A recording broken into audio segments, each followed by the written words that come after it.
सोचिए जरा एक ऐसी चीज के बारे में जिसे कोई सरकार अपनी मर्जी से छाप नहीं सकती, जिसे कोई अर्थव्यवस्था तबाह नहीं कर सकती, और जो हजारों सालों से दौलत और समृद्धि का प्रतीक रही है। जी हां, हम बात कर रहे हैं सोने और चांदी की, जिन्हें अक्सर ईश्वर का धन कहा जाता है। लेकिन आज की दुनिया में जहां क्रिप्टो और डिजिटल पेमेंट का बोलबाला है, क्या ये पुरानी धातुएं महज इतिहास का हिस्सा नहीं बन गई हैं, या फिर इनके इस स्थायी मूल्य के पीछे कोई बहुत गहरा राज छुपा है? चलिए आज इसी की पड़ताल करते हैं। इस पूरी पहेली को सुलझाने के लिए हमें सबसे पहले एक बहुत ही दिलचस्प कॉन्सेप्ट को समझना होगा, ईश्वर का धन। तो आखिर ये ईश्वर का धन है क्या? देखिए, हमारे आपके बटुए में जो नोट होते हैं उन्हें तो सरकारें जब चाहें जितनी चाहें छाप सकती हैं, पर ईश्वर का धन यानी सोना और चांदी ये भौतिक संपत्ति हैं। इनका मूल्य किसी सरकारी वादे पर नहीं, बल्कि इस बात पर टिका है कि ये प्रकृति में सीमित हैं और इनके अपने खास गुण हैं। पर सवाल ये उठता है कि इतिहास ने इन्हीं दो धातुओं को क्यों चुना? भाई, धरती पे इतने सारे तत्व हैं, तो फिर सोना और चांदी ही मूल्य का सबसे बड़ा पैमाना क्यों बने? इसका जवाब एक परफेक्ट रेसिपी की तरह है। पहली बात, इनके गुण।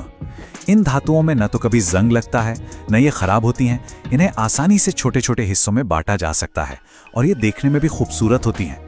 दूसरी बात, ये दुर्लभ हैं। इन्हें बनाया नहीं जा सकता, सिर्फ खदानों से निकाला जा सकता है।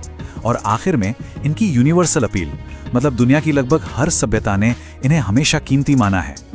और ये आकर्षण कोई आज की बात नहीं है। ये टाइमलाइन देखिए, प्राचीन मिस्र के राजाओं से लेकर दुनिया के पहले सिक्कों के बनने तक सोना और चांदी हमेशा से अर्थव्यवस्था की रीढ़ रहे हैं। लेकिन असली गेम चेंजर आया 1971 में, जब गोल्ड स्टैंडर्ड खत्म हो गया। उस एक फैसले ने पैसे के साथ हमारे रिश्ते को हमेशा हमेशा के लिए बदल दिया।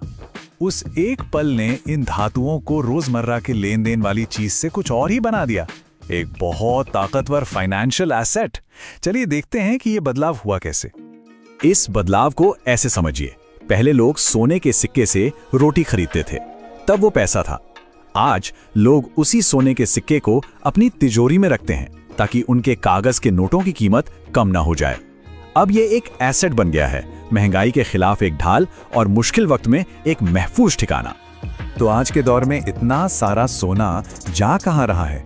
लगभग आधा हिस्सा तो निवेशक खरीद रहे हैं जो अपनी दौलत को सुरक्षित रखना चाहते हैं। लेकिन यहाँ एक दिलचस्प बात है, 1/4 हिस्सा दुनिया भर के सेंट्रल बैंक खुद खरीद रहे हैं, यानी सरकारें भी इस पर भरोसा करती हैं। और ये कोई छोटी मोटी मात्रा नहीं है। दुनिया भर की सरकारें मिलकर 35,000 टन से भी ज्यादा सोना अपने पास रखती हैं। ये एक अविश्वसनीय आंकड़ा है जो बताता है कि ग्लोबल फाइनेंशियल सिस्टम में सोने की अहमियत आज भी कितनी ज्यादा है।